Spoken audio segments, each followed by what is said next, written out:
책으로 만나는 우리 생활 속 궁금한 이야기들, 북21 출판사와 팟빵이 함께하는 책 이게 뭐라고. 남들이 안 궁금한 게 궁금한 소설가 장강명입니다. 안녕하세요. 책 이게 뭐라고. 남들이 궁금한 게 뭔지 궁금한 요조입니다. 최근 제가 신기한 단어를 접했습니다. 작가님. 온라인 탑골공원이라는 말을 들어보신 적 있으세요? 들어는 봤어요. 그래요? 뭐 이렇게 포털 뉴스 사이트 가면 뭐 실시간 검색어 뭐 이런 거에 온라인 탑골공원 이렇게 걸려 있더라고요. 들어는 봤는데 그게 무슨 뜻인가요? 온라인 탑골공원? 온라인으로 뭐, 탑골공원에 간다? 뭐 이렇게 90년대 무슨 방송 영상들 계속 틀어주는 그런 유튜브 채널인가 보죠? 그거 맞나요? 저 잘 모르는데. 들어는 봤는데 단어를 들어는 봤지만 더 알고 싶지 않은 그런 단어였어요. 아, 여기 네. 여기 종이에 적힌 바로 바에 따르면 1990년대의 가요 프로그램을 보면서 그 시절을 회상하며 댓글 다는 3040들이 네. 탑골공원에서 얘기 나누는 어르신들 같다. 약간 이런 뜻으로 통용이 되고 있는 단어라고 합니다. 네. 나 왜 이렇게 찔리지? 장 작가님 온라인 탑골공원 자주 가시나요? 아니 이 온라인 탑골공원은 안 가는데 네. 그 오프라인 탑골공원에 자주 가시나요? 아니 거기도 안 가고요. 제가 그 유튜브에서 보는 그냥 이제 음악 들으려고 뭘 걸어놓는 것들이 있거든요. 네. 근데 그게 다 90년대 락이에요. 그 가요 프로그램은 아니고 저는 그때 가요를 잘 안 들었으니까. 근데 그게 거의 그냥 이렇게 미국 온라인 탑골공원 같아요. 뭐 거기 영어로 막 댓글 달려 있는데 뭐 좋은 이런 애들이 와 정말 20년 전에 이 노래 열심히 들었는데 뭐가 명반이지 뭐 이런 거 막 달고 있고. 유조님도 온라인 탑골공원을 안 가시는 건가요? 찔린다는 게 아까 아니요. 저는 거의 저의 일부가 살고 있어요. 그 세계에 아직도 여전히. 그리고 아직 보고 그 네. 채널도 보세요? 네. 무슨 프로그램을 그러면? 그냥 가요 프로그램 많이 보고 양준이를 너무 좋아해가지고요. 진짜 너무 멋있어요. 그래서 진짜 한 이틀에 한 번꼴로 양준일의 음악은 듣고 있고 그 외에도 이제 8, 90년대 한국 가요를 정말 제가 많이 좋아했었고 그래서 지금도 즐겨 듣고 있는데 그것을 이렇게 온라인 탑골공원이라는 단어로 명칭화하니까 되게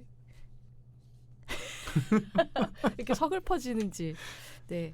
아무튼 이렇게 얘기가 나온 김에 네. 오늘은 1994년으로 시간여행을 떠나보는 그런 시간이 될 것 같아요. 네. 네, 여러분 먼저 감독님의 말로 1994년의 포문을 한번 열어보도록 하겠습니다. 감독님의 말로 만나보시죠.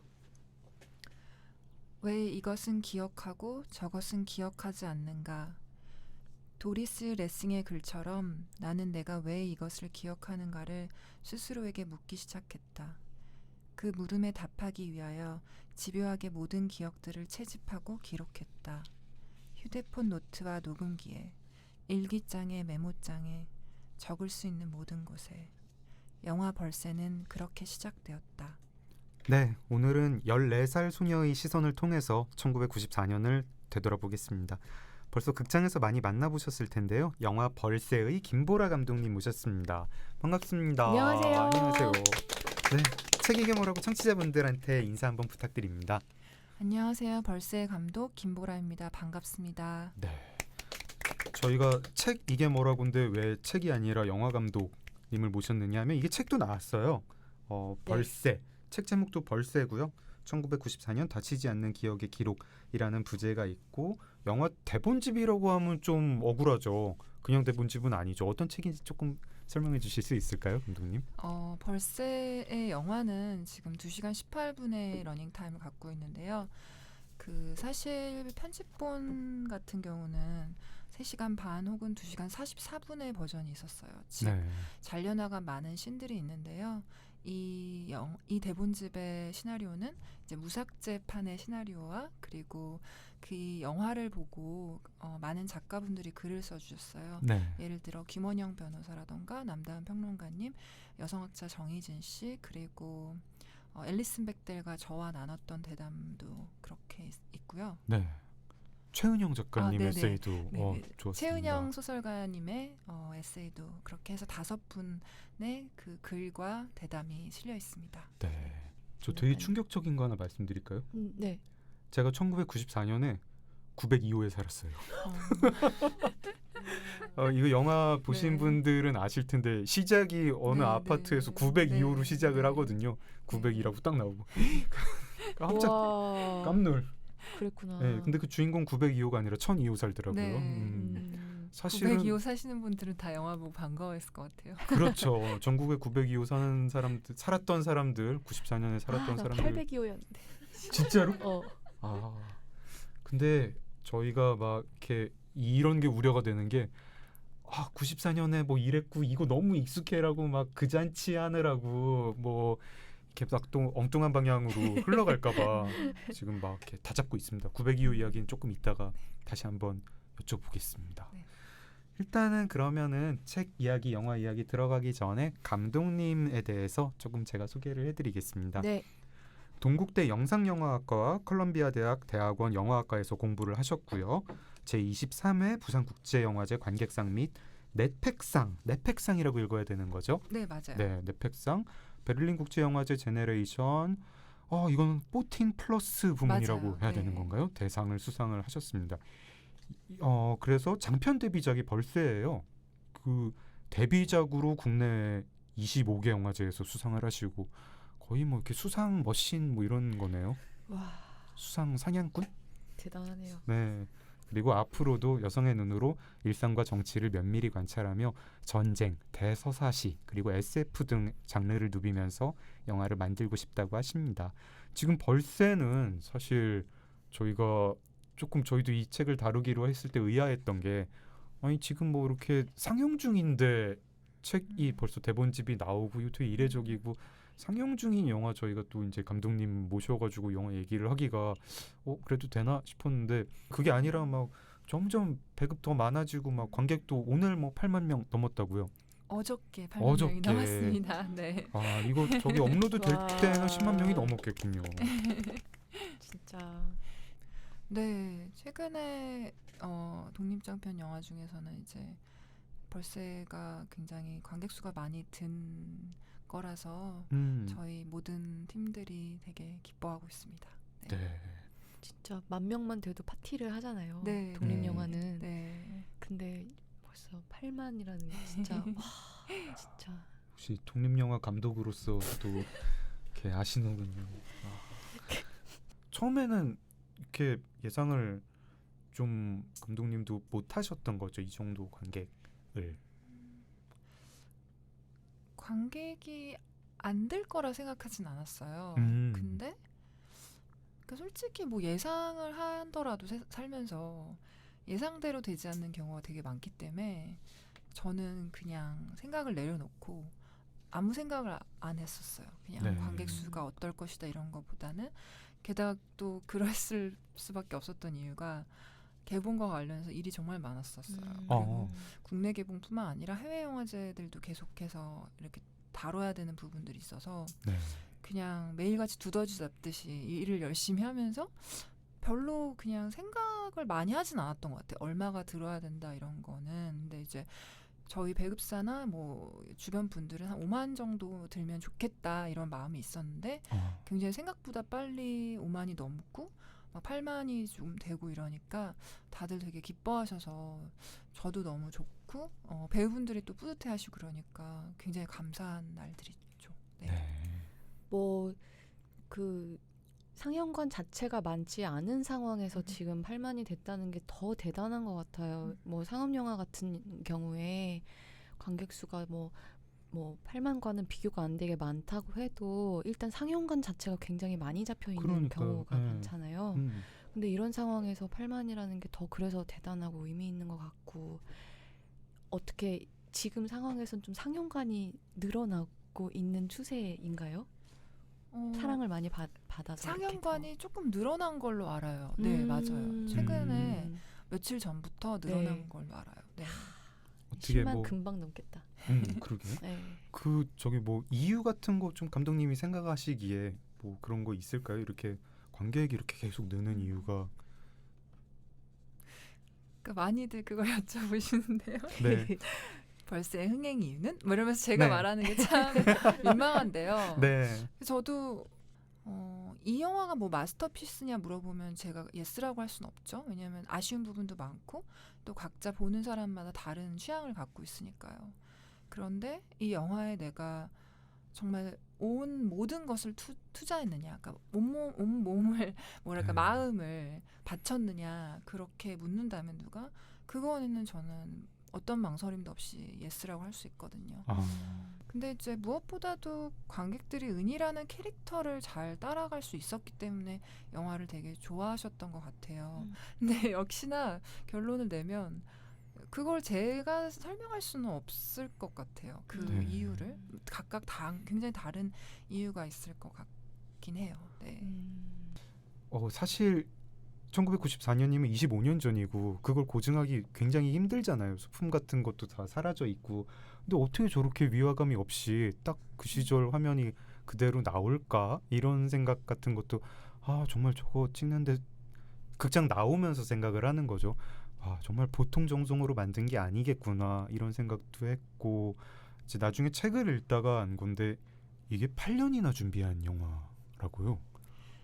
8년까지는 아니고 한 6년 정도인 것 같아요. 네. 그런데 그 기간 동안 정말 벌새만 했던 건 아니고 저는 이제 대학원을 졸업하고 한국에 돌아와서 강의를 계속했었어요. 영화 네. 강의를.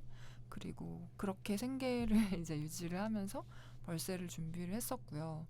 뭔가 어떤 큰 포부를 갖고 대서사실을 만들겠어 하는 마음으로 그렇게 6년을 한 건 아니었고 네. 이 제작 지원을 받고 돈을 모으는 그런 과정들이 좀 길어져서 그럴 수밖에 없는 상황이었었어요. 네. 이제 영화가 나오고 이제 시나리오집도 나오게 됐는데 아마도 영화를 보신 분들은 대부분 이 책도 사지 않을까라는 생각이 들어요. 워낙 네. 영화를 보면서 감흥을 많이 받으셨을 것이고 또 우리가 영화를 보고 감명을 받고 그렇게 되면은 되게 얘기가 하고 싶어지잖아요. 그리고 뭔가 더 훌륭하고 더 적확한 표현으로 영화에 대해서 이렇게 적어놓은 글을 읽고 싶은 어떤 그런 욕구도 생기게 되고 그래서 덩달아 이 책도 되게 인기가 많을 것 같은데 그래서 이제 영화에 대한 피드백 이제는 책에 대한 피드백까지 듣고 계실 것 같아요. 감독님께서 이 책에 대한 반응들은 어떤지 궁금하네요. 일단 정말 감사하게도 이 책에 벌새 시나리오 플러스 이제 에세이와 대담이 실려 있는데 그 작가분들이 굉장히 다 관객분들 혹은 이제 많은 분들이 되게 좋아해 주시는 작가분들이었었어요. 네. 다행히 정말 이것을 함께 해주시기로 다 이렇게 응해 주셨고 그래서 각각 이제 팬들이 있을 거 아니에요. 네네. 예를 들어 최은영 작가님 의 팬들이나 혹은 뭐 김원영 변호사님의 팬들 혹은 뭐 여성학자 정희진 씨의 정희진님의 작가님의 그 팬들이라던가 그리고 앨리슨 백델 같은 경우도 굉장히 많은 어떤 팬덤이 있기 때문에 또 각각의 다른 작가분들의 글에 이렇게 많이 좀 호출되는 그런 느낌이었었던 것 같고 앨리슨 백델의 대담을 좋아하시는 분들도 되게 많았던 것 같고 각기 다른 글들에서 굉장히 벌새를 바라보시는 시선이 다양하기 때문에 그 지점들을 굉장히 좋아하셨던 것 같아요. 그러니까 시나리오만 있었으면 좀 아쉬웠을 텐데 네. 그 에세이와 대담으로 인해 이 시나리오집이 굉장히 풍성해진 느낌인 것 같아요. 네. 저희 배급사인 엔나인을 통해 이 벌새 시나리오집을 내보고 싶다라고 네. 하셨는데 근데 이제 팀장님께서 그 하신 기획이 단순한 시나리오집이 아니라 좀 인문학적인 텍스트로 만들어가 보고 싶다라고 하셨고 그래서 아까 그 저자의 선정에 있어서도 영화 평론가가 아니라 영화 평론가도 물론 들어가 있지만 그 위주로 하는 것이 아니라 좀 다양한 각계 계층에 있는 사람들이 작가들이 이 벌새를 좀 해석하는 텍스트로 만들어 보고 싶다고 그렇게 팀장님께서 제안을 해주셨고 저도 그 제안이 굉장히 좋았고 그 책을 만드는 어떤 큰 그림에 있어서 인문학 서적 같은 느낌이 나는 벌새 책을 만들어 보고 싶다고 하셨고 그 기획이 정말 저도 좋았던 것 같아요. 그러면서 이제 작가 이런 분들 어때요? 왠지 너무 어울릴 것 같아요 라고 제가 제안을 드렸던 거죠. 그렇군요. 알겠습니다. 이제 본격적으로 벌새 이야기 해볼까요? 어떻게 네. 뭐 스포일러는 피해야겠고 영화 소개는 유주님께 부탁드릴까요? 정말 안전하게 얘기를 한다. 네. 라고 하면 1994년의 이야기이고 음흠. 그 시절에 중학교 2학년인 김은희의 이야기인데 네. 아마 보고 나면 당신의 이야기이기도 할 것이다. 네. 라고 얘기하면 가장 안전한 줄거리가 될 수 있을 것 같기도 합니다. 근데 여기서 조금만 더 네. 부연을 하자면 이 중학교 2학년 김은희에게는 네. 날라리 언니와 음.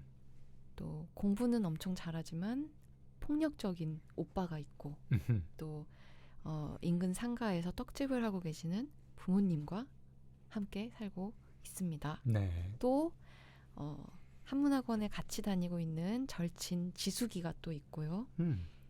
그리고 또 엑스 동생 유리가 또 있고, 네. 네. 그리고 또 진짜 뭐 다 중요한 인물이지만 한문학원에 새로운 또 영지 선생님이 또 있고, 네. 네. 이런 인물들과 함께 보내는 1994년의 이야기라고 할 수 있을 것도 같습니다. 네. 뭔가 이렇게 평범한 인물인 것 같은데 또 평범치 않은 구석도 있고 평범하게 이제 사건이 진행되는 것 같다가 뒤에 평범치 않은 사건도 나오고 유주님 그렇습니다. 어떻게 보셨나요, 영화? 저는 진짜 영화를 저는 굉장히 오래 기다리고 있었고요, 사실은. 아, 그래요? 네네.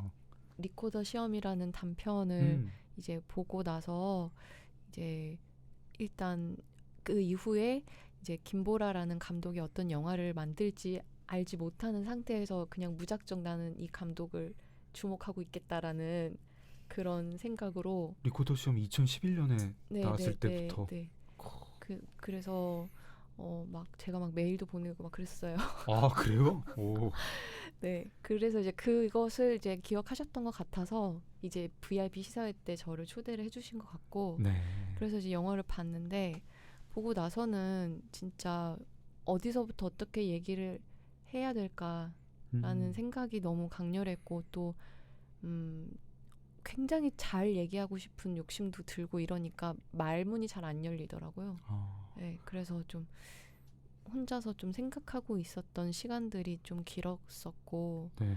그리고 저뿐만 아니라 이 영화가 정말 모든 사람의 어떤 과거의 한 이제 일부를 너무 건드리는 영화다 보니까 여기저기서 이제 각자의 증언이 굉장히 많이 쏟아져 나왔거든요. 네. 그래서 그 어떤 벌새를 봤다, 뭐, 극장에서 벌새를 보았다라고 시작하는 문장에 이제 다양한 길이의 글들을 정말 재미있게 읽었던, 네, 내가 얘기도 했지만 읽는 것도 정말 재미있게 읽었던, 네, 그런 영화였고, 진짜 뭔가 그 영화로 뭔가 사람들을 이렇게 모으게 하는 그런 영화 같아요. 나는 옛날에 이랬는데. 우리도 그랬잖아요. 그 영화 이 책 읽고 시트에서 막 네, 옛날 네. 얘기 막 엄청 네. 신나게 그 온라인 탑골공원처럼 우리 때 막 우리 때는 막 방방이 뭐 약간 이런 식으로 그렇게 만드는 마력이 있는 영화 같아요. 저는 근데 아마 유주님하고 그 느낌의 강도가 다르겠죠. 그 유주님이랑 감독님이 나이가 같으시죠. 동갑. 81년생이세요? 네, 저는 네, 81년. 저도. 네. 네. 그리고 이제 은희는 사실 81년생이 아니라 80년생인 네, 맞아요. 거죠. 네, 네. 근데 어쨌든 한 살 차이니까 정말 그럴 텐데 저 같은 경우에도 나도 94년 이랬는데 하는데 94년에 저는 중학생이 아니라 대학생이었기 때문에 중학생이랑 대학생이 아마 실제로 숫자로는 별로 나이 차이 안 나는데 그 사회에서 이제 위치가 제일 격차가 나는 때라서 아무튼 네. 정말 유주님한테는 완전히 이렇게 어떤 각별하다 이상의 어떤 그런 거였겠습니다. 네, 근데 아마 저뿐만 아니라 많은 분들한테 이 영화가 그랬을 거라고 저는 생각하고, 네, 그래서 앞으로도 진짜 오랫동안 영화가 진짜 승승장구하지 않을까. 되게 많은 사랑을 받을 것 같아요. 어떤 응답하라 1994하고는 조금 다른 영화이고 어떤 94년을 통해서 지금 우리 시대에 대해서도 얘기를 하고 있고 90년대에 대해서도 얘기를 하고 있고 한국 사회에 대해서도 그냥 한 가정 한 소녀를 보여주는데도 얘기를 하고 있습니다. 그런 거 관련해 가지고 이제 감독님한테 여쭤봐야 되는 것이 왜 1994년이냐 하필 그리고 제목 벌새는 무슨 뜻인 거냐 이런 거 좀 여쭤보고 싶어요. 영화에 벌새가 나오진 않죠. 94년에 이 성수대교 붕괴라는 것은 88년 서울올림픽이 끝나고 나서 우리가 어떤 거대한 환영 속에서 선진국이 되고자 하는 그 열망으로 돌진하고 있었던 때잖아요. 그야말로 전력 질주하고 있었던 때에 어떤 식의 어떤 경각심을 갑자기 불러일으킨 경각심이라는 단어도 굉장히 맞지 않는 것 같은데 뭐랄까 예언? 그 환상을 좀 깨게 하는 어떤 뭔가의 어떤 그런 단초가 되는 어떤 사건? 네. 굉장히 크나큰 사건이었던 거죠. 그 환상을 갑자기 멈추게 한. 그러면서 그 사건 전후에서만큼이라도 우리가 얼마나 큰 어떤 환영 속에 있었는가를 조금 깨닫게 됐던 것 같고 그 후에 벌어졌던 삼풍백화점 그 붕괴 사건까지 해서 그 인연이 저에게 굉장히 큰 기억으로 남았던 일이었던 것 같아요. 사실 지리적으로도 굉장히 가까웠기 때문에 네. 이제 중학교 때를 기억을 해보면 삼풍백화점이 무너지고 다음 날 반아이가 엎드려서 울고 있던 뒷모습 그런 것들이 되게 스틸 사진처럼 기억에 남았었거든요. 그래서 내가 겪은 그 일상 안에서 이 참사들, 재난들을 욕심부리지 않고 대상화하지 않고 내 그릇 안에서 충실하게 묘사하자라는 그런 다짐 같은 것이 있었어요. 영화를 할 때. 제목은 또 벌새라는 약간 뜻밖의 단어를 선택을 하셨는데 그거는 이유가 뭘까요? 벌새는 제가 그냥 우연히 알게 된 단어였는데 우연히 알게 된 새였는데 세상에서 가장 작은 새고요. 아주 작은 새가 꿀을 찾아서 아주 먼 길을 날아다녀요. 그런데 그 날개짓을 1초에 8, 90번 정도를 하는데 어느 날 그 동영상을 봤었어요. 유튜브 네. 이런 데서. 근데 슬로우 모션으로 그 작은 새가 날개짓 하는 것을 이렇게 보여주는데 너무 열심히 날개짓을 하니까 거기에 어떤 애수가 있는 거예요. 안쓰러워 보이기도 하고. 근데 이 새의 상징이 희망이나 사랑 그리고 포기하지 않는 어떤 생명력 같은 것들이 있더라고요. 그래서 이 은희라는 친구가 굉장히 작은 어떤 몸으로 이 세계를 탐험하고 절망하면서도 포기하지 않는 그런 여정이 벌새 그것과 닮아 있다고 생각해서 그렇게 지었고 벌새를 사실 영화 속에 보여주나 마느냐에 대한 그런 논의도 있었어요. 네. 나중에 막 CG로 벌새를 보여줄까 막 이랬는데 이제 그런 논의들은 다 초반에 이렇게 포기를 했죠. 안 보여주기 너무 다행인 것 같고요. 그 뭔가 보여주지 않음으로써 이 영화가 끝나고 사람들이 그 뜻을 찾아보고 이러면서 영화가 되게 완성될 거라 또 생각을 했었어요. 혹시 영화를 만드시면서 벌새 말고 또 생각해 두셨던 뭐 다른 후보 제목들이 좀 있으셨나요? 없었어요. 아예 없었어요. 처음부터 이거였어요. 굉장히 명확하게. 그랬구나. 그래서 저도 스스로 좀 뿌듯했어요. 뭔가 되게 강렬한 느낌이 들더라고요. 벌새라는 제목이. 그리고 이게 네. 또 되게 엄청 그 시간을 번 셈이기도 한 게 이 제목 짓는 게 정말 마음에 드는 거 안 나오면 은근히 시간 많이 잡아먹고 되게 꽤 골치 아픈 그렇죠. 거잖아요. 근데 나는 벌새로 하기로 했어라고 이게 완전히 픽스가 딱 되어버리면 거기에서 오는 이 맞아요. 편안함이 또 있어서 되게 그 부분에서는 되게 편했겠다 싶네요. 네. 원래 이렇게 데뷔작이 두 글자짜리 한 단어로 하는 게 좋은 것 같아요. 벌새, 표백 뭐 이렇게. 제가 표백으로 하려고 그랬더니 편집부에서 표백 자꾸 이러면서 바꾸려고 그랬는데 거의 넘어갈 뻔했는데. 네. 장 작가님도 그냥 처음부터 나는 제목 표백으로 결정했어 이렇게 딱 바로 이렇게 나오신 경우였던 거예요, 그게? 네, 근데 사실 제목이라는 게 뭐 노래도 그렇고 소설도 그렇고 영화도 그렇고 너무 중요하잖아요. 맞아요, 진짜 중요해요. 예. 그래서 여러 가지 이제 아마 영화에서도 그럴 것 같고 이제 음반 내실 때도 뭐 기획사나 음반사나 다 뭐 의견이 있을 것 같은데 저도 책 원고 제목이 표백이라고 하니까 계속 이제 갸우뚱하시는 분이 많은 거예요. 표백제니 뭐 이러면서. 네. 그래서 출판사에서 표백 세대로 이제 바꿔보자. 그런데 표백 세대, 표백 세대로 하니까 더 표백 세제 같은 느낌인 거예요.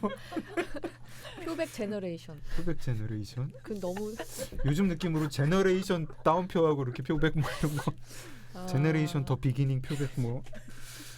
근데 여튼 예, 저는 벌새 제목도 네. 너무 좋고 네. 거기 벌새 안 들어간 것도 너무 네, 좋고. 너무 다행이에요. 예. 자연 다큐멘터리냐 막 물어보시는 시나리오 단계에서는 막 땡벌? 벌써? 자연 다큐? 뭐 이런. 땡벌. 그렇다. 나이 있으신 분은 땡벌이라는 그 노래가 있었나 봐요. 그, 땡벌 맞아요. 모르세요? 네. 아, 땡벌 땡- 있어요. 네. 야 여기가 80년대생과 70년대생이 갈리는.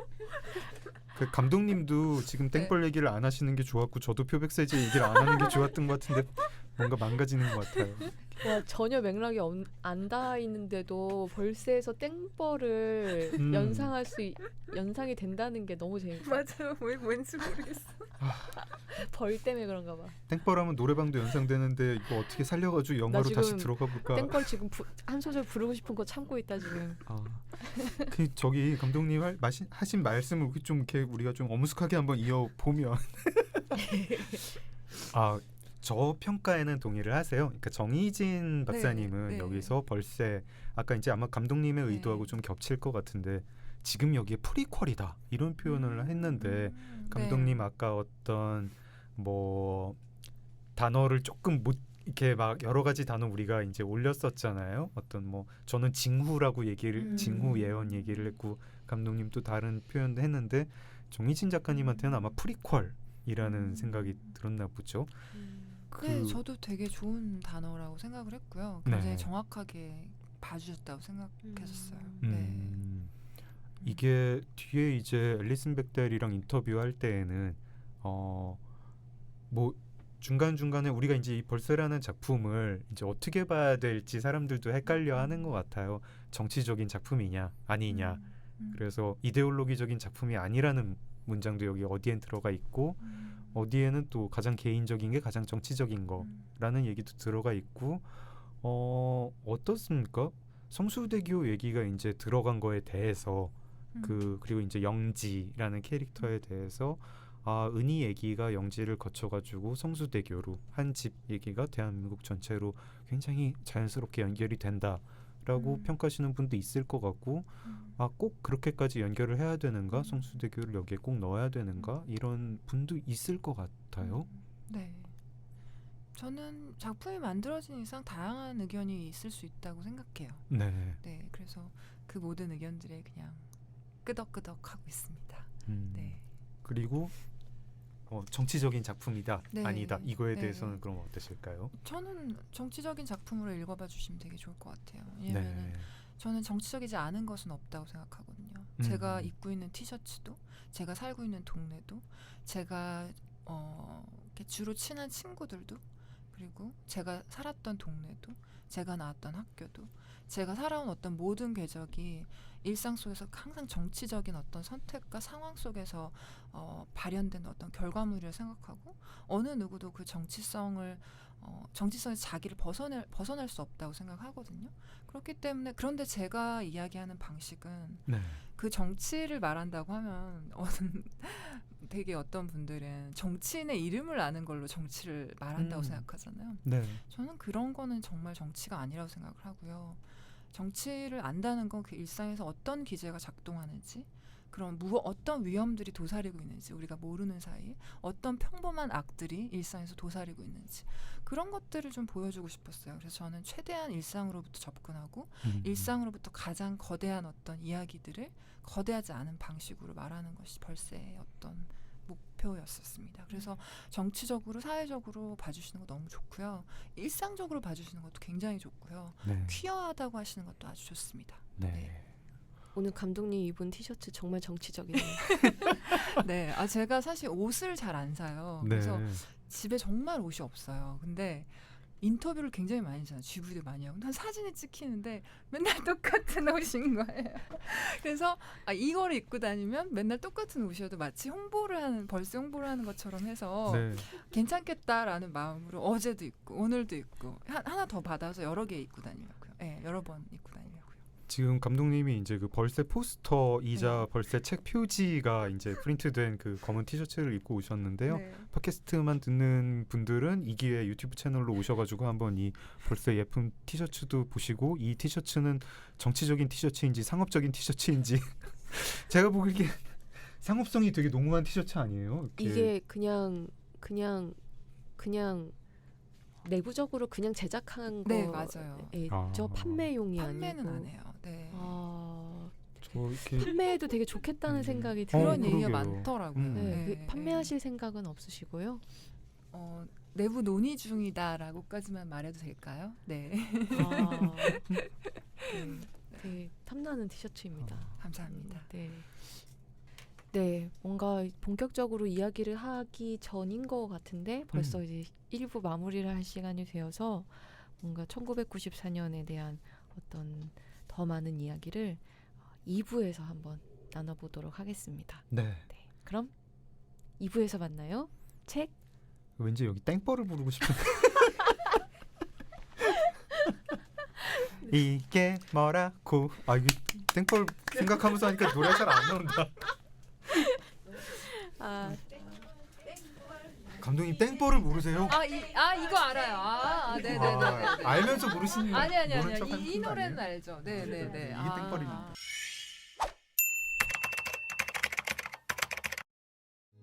정말 이게 뭐라고 정말 이게 뭐라고 정말 이게 뭐라고 고고고고 이게